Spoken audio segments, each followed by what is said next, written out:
Hello বন্ধুরা, কেমন আছো তোমরা সবাই? আশা করি সবাই ভালো আছো। একটা রেসিপি নিয়ে চলে আসলাম দুধ লাউ রান্না করার। দুধ লাউ এর পায়েস বা একটা দুধ লাউয়ের ডেজার্ট, যে যা বলো।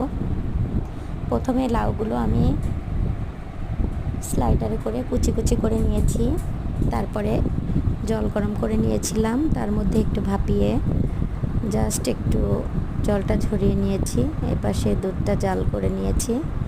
আমি ছোট্ট একটা লাউয়ের হাফ লাউ নিয়েছি, অল্প পরিমাণে রান্না করব, যার জন্য নিয়েছি লিকুইড দুধ।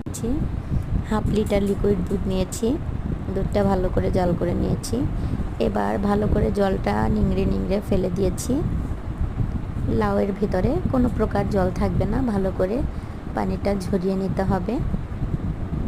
তারপরে দুধের ভিতরে লাউগুলো দিয়ে দিয়েছি।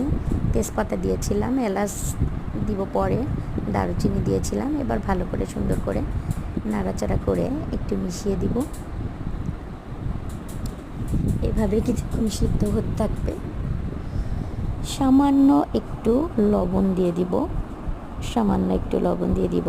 আর আমরা যেহেতু আখের চিনিটা খাই বন্ধুরা, এই জন্য আমি আখের চিনিটা অ্যাড করে দিব। আর কাজু কিশমিশ যার যা মন চায় দিতে পারো। আমার 5 রকমের বাদাম একসাথে করে গুঁড়ো করা ছিল। আমার বাচ্চা, ছোট বাচ্চাটা খায়, যার কারণে ওই বাদামের গুঁড়াটা আমি অ্যাড করব, যার কারণে আমি আস্ত কাজু বা কিশমিশ দিলাম না, জাস্ট শেষে দিব ডেকোরেশনের জন্য। এবারে যে এলাচটা, চিনি আর এলাচ, এটা পাটায় ভালো করে পিষে নিলে দানা দানাগুলো বেশি থাকে না, মিহি হয়ে যায়।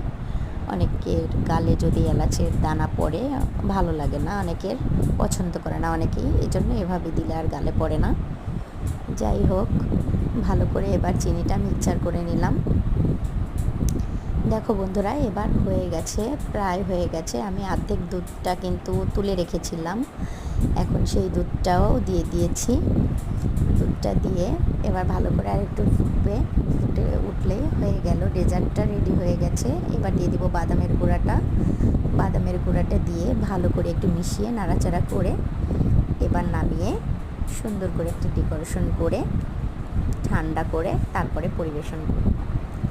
তো বন্ধুরা, যারা আমার চ্যানেলে নতুন তারা একটু সাবস্ক্রাইব করে দিবে আর বেল আইকনটা বাজিয়ে দিবে, তাহলে নিত্য নতুন